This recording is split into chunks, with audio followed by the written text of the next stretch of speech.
Welcome back to the channel. So this is the third episode, and again I apologise some of the data I've missed. The new lifters, they're lubricated and ready to go into the block. I grabbed some assembly lube, lubricate all these bores. These, if you have a look in the first episode, you'll see we give them a clean up, get rid of some of the surface corrosion. Now we'll lubricate these ready for the lifters to be installed. Oil to the top of the lifters. This is where the push rods seat. There's also the assembly lube, and this is all wet down with engine oil once it's assembled. Another step I like to do is once the lifters are in, I'll turn the crankshaft over so the cam shaft also turns over, and watch all the lifters move up and down. Make sure they're moving freely, just to make sure nothing's binding. And as you can see, that's all come up good. Next step, grab hold of the push rods ready for assembly. All the push rods have been cleaned, and I've checked they're all straight. So we slide these into the top of the head through the push rod tubes, make sure everything's free, all assembled. So we fit the rest of them. Next job, a quick tip with these older engines. These over the years, the bolt goes through, gets stretched. So it is two hammer job. Give them a tap, you can see that pushes that down. I also do this on the timing cover and any of the tinware that happens to be around the engines.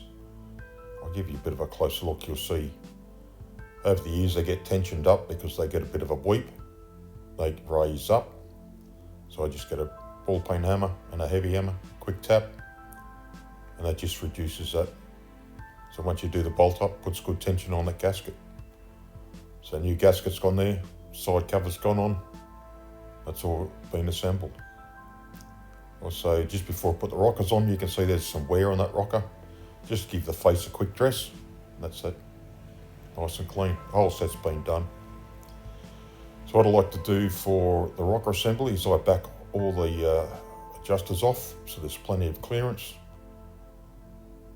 So we get the bolts and the nuts for these, put them on, and torque them up into place. Steps to do a rocker adjustment.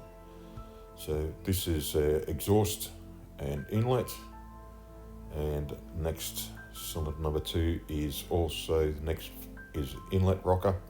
So if you utilise the workshop manual, they quite often will give you a sequence. So you're going to have to turn the crankshaft over from top dead center number 1 to top dead center number 6 and follow the sequence in the owner's manual.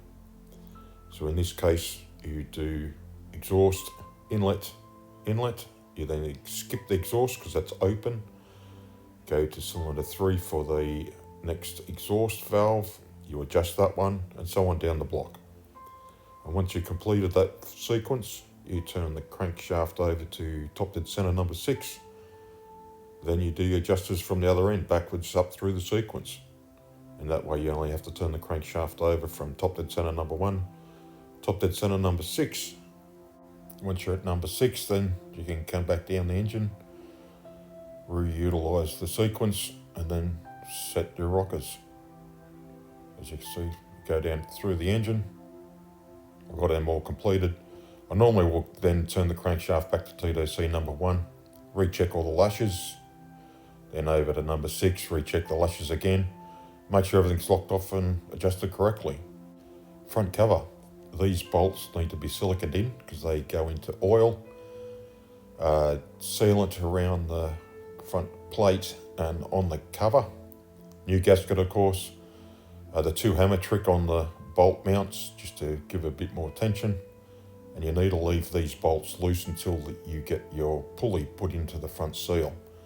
Now, this cover is centered off the seal, so those bolts being left loose. You grab your balancer, lubricate your seal surface, and I also lubricate the internal surface. In the first video you'll see I've cleaned the keyway up to make sure you don't get a false tension when we get to tensioning it up. And you put the crankshaft pulley onto the crank. So once you slide that in, that then centers that front cover. Once the front cover is squared up on that seal, then it's time to tighten them up. Back them off, tighten them up, Once that sequence is all done, get them tensioned off, utilising a tool that I've made for locking crankshafts. I've lost a little bit of footage here, but that crank nut has been tensioned up. But always utilise the locking tabs, especially in these early engines. They will come with a locking tab.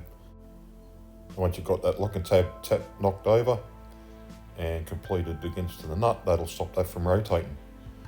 So that's the bottom end assembly completed. Unfortunately, I did lose a bit of footage on the ancillary fit, but the next step we'll do is set the ignition timing. So you set your crankshaft at 5 degrees before top dead center. That's, I believe, the timing for this engine. Hook the multimeter up to the point circuit, and that'll give you a completed circuit. You rotate the distributor until you have an open circuit, and you'll be within maybe half a degree of your ignition timing. And this engine, the rotor button should be pointing at the bolt on the timing case. As you can see there, that's where it's pointing. So that's pretty much timed. So thanks for coming along. The engine's been completed, the oil system's been primed, and that's ready for collection by the owner. I have another video which I'll top off the series, which will be the rebuild of the carburetor. And again, I appreciate you coming along, and I apologise for some of the footage being lost. Thank you.